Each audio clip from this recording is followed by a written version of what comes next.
부정적 감정은 숨겨야 한다고 느낀 적이 있는가? 어떤 희생이 따르더라도 언제나 행복한 척을 해야 할 것 같은 압박감 같은 거 말이다. 납득이 잘 안 될 수 있지만 긍정적 태도가 독이 될 수도 있다. 인생의 모든 가치 있는 것들은 부정적 경험을 극복하는 데서 얻어진다. 베스트셀러 신경 끄기의 기술 외 저자 마크 맨슨의 말이다. 자해 시도 소년에게 의사는 이것을 처방했다. 위장으로 정신질환을 치료한다? 맨슨은 부정적 상황을 피하거나 가라앉히거나 또는 애써 무시하려는 시도들은 역효과를 낼 뿐이라며, 고통을 회피하는 것도 고통의 일면이며 고생을 회피하는 것도 결국 고생이다. 실패를 부인하는 것도 실패라고 덧붙였다. 이는 이른바 무한 긍정이나 극단적 낙관론이 요구하는 태도들이기도 하다. 낙관론이 얼마나 덧없든 부정적 감정은 무시하고 가짜 긍정적 태도로 무장하도록 강요하는 것 말이다. 불안장애 및 최면 치료 전문 심리학자인 안토니오 로델러는 이처럼 통제되지 않은 감정들을 인정해야 한다고 지적한다. 로델러는 우리 감정의 팔레트는 슬픔, 절망, 분노, 불안 또는 질투 등 통제되지 않은 감정들을 포함한다고 했다. 그는 인간의 수많은 감정은 저마다의 쓰임새가 있고 우리를 둘러싼 환경, 또 몸 안에서 어떤 일들이 벌어지고 있는지에 대한 정보를 준다며 이 감정들을 무시해선 안 된다고 말했다. 베이컨은 모든 감정을 받아들임으로써 회복력이 더 강해질 수 있다고 말한다. 영국에서 활동하는 심리학자 겸 치료사인 셀리 베이커도 이에 동의했다.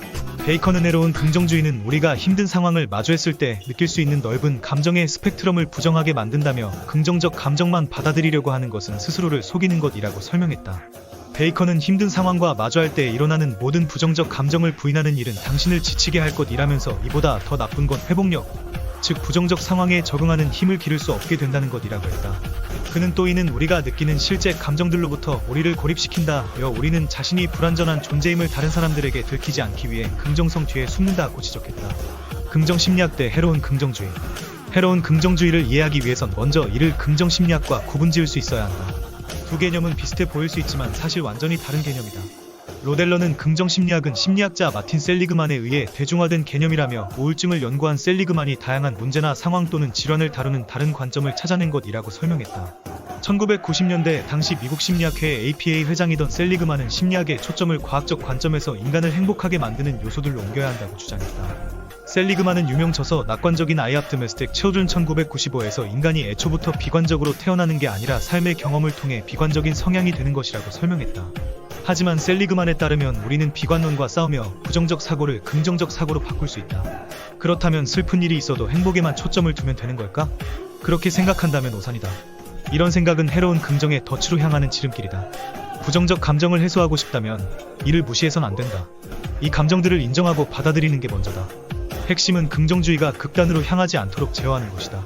로델러는 긍정 심리학 개념은 시간이 지나면서 왜곡된 측면이 있다며, 인생에서 일어나는 다양한 상황에 긍정적 면에 초점을 두는 건 긴장을 푸는 데 도움이 되고 건설적일 수는 있으나, 이것이 극단으로 향할 경우 부정적 상황을 마주하는 능력이 약해질 수 있다는 게 문제라고 설명했다.